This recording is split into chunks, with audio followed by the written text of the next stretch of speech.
Minabuti na nating patyagan talaga, no?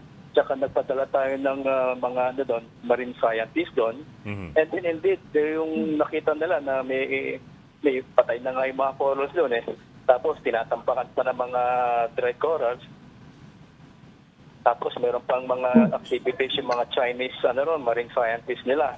Yung mga ginagawa nila doon actually are all violations sa UNCLOS. Kasi yung area na yon, well within our exclusive economic zone, tayo lang may karapatan gumawa ng mga marine scientific experiments o surveys.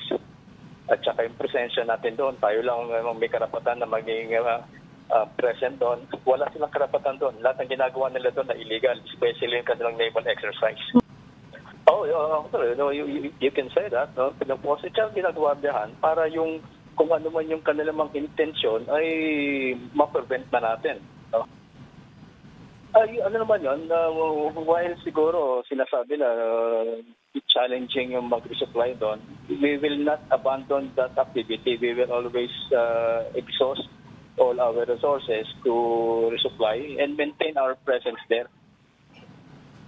Alam mo yung nangyari nung Sabado, actually nabigla din kami. Hindi namin ine-expect na ganun sila magiging sobrang agresibo.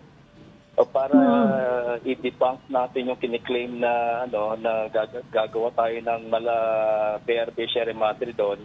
Kaya nga tayo nag-ipin ng anchor para sabihin natin hindi kami permanente doon pero magpapatola kami kasi amin ito. So, ang ginawa nila yung pinangat na namin yung aming angkla, ito na, ang bilis ng pangyayari. Tinumbok yung Philippine Coast Guard at binunggo ng 3 beses. Kasi ang talagang intensyon nila doon ay i-control nila talaga yung lugar, no? They want to realize their fantasy that it is theirs at through aggressive actions ang gagawin nila.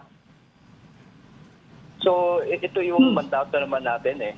So ginagawa natin 'yon dahil tayo ang may karapatan. Tayo ang may jurisdiction sa area. Yes. Sila ang walang karapatan at walang jurisdiction. Yes, sir. We will continue with our mandate.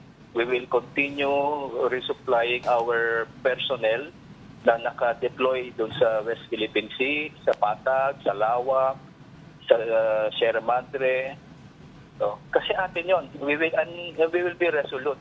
Sabi nga, we will not abandon even a square inch of our territory to even a foreign power.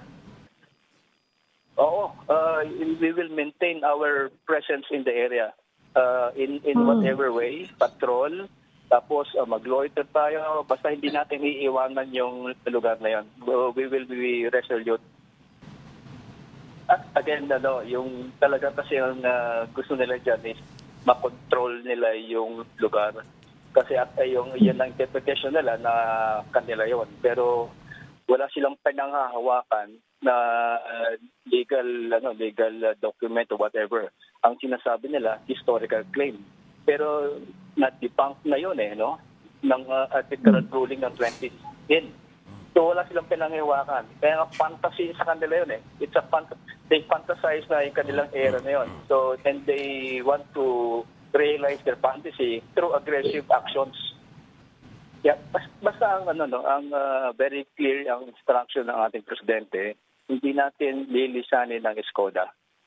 Klarong-klaro, hindi natin lilisanin, ipagpapatuloy natin yung ating ginagawang mga legal like patrolling, resupply missions, and making our presence there felt.